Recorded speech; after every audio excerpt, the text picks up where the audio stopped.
చెరువు చాలా పెద్దది ఉంది కదా, అవును సార్. దీన్ని మనం కబ్జా చేసి అపార్ట్మెంట్లు కట్టబోయేది. మన అపార్ట్మెంట్స్ పేరేం పేరు సార్? ఆక్రమణ అపార్ట్మెంట్స్. ఏంది సార్ ఇక్కడ ప్లానింగ్ ఇస్తున్నారు? ఇది చెరువు కదా. చెరువులో చేపలు పట్టడం ఆనవాయితీ. బట్ వేరే చేంజ్. ఆ చేపలు పట్టే చెరువులో కూడా బిల్డింగ్లు కట్టచ్చు. ఆక్రమణ అపార్ట్మెంట్స్. ఇక్కడ కబ్జా చేసిన భూములలో అన్ని రకాల అపార్ట్మెంట్స్ కట్టబడును. అపార్ట్మెంట్లు కట్ట 5 సంవత్సరాల తర్వాత.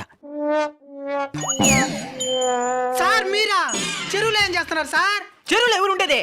నా అపార్ట్మెంట్ మీదనే ఉంటా. ఇది 10వ అంతస్తు.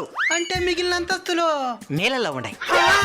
పవరు డబ్బులు ఉన్నదని ఎక్కడ పడితే అక్కడ కబ్జా చేసి బిల్డింగ్లు కట్టేస్తా ప్రకృతి ఇట్నే సమాధానం చెప్తుంది. మీరు చేసిన తప్పుల వల్ల సామాన్యులు కూడా బాధపడాల్సింది వస్తున్నది. ఇప్పుడు నాకు ఒకటి అర్థమైంది. ఏందది? ఈ వరదల తుఫాన్లు ఎందుకు వస్తాయి చెప్పా? ఎందుకో? మమ్మల్ని పట్టించేసేదానికి. అవును, ఇంతకు మీ పియ్య ఎక్కడా? సరిగ్గా నిలబడి కదలు పక్క. అంటే వాడి భుజాల పైన నిలబడి ఉండేది.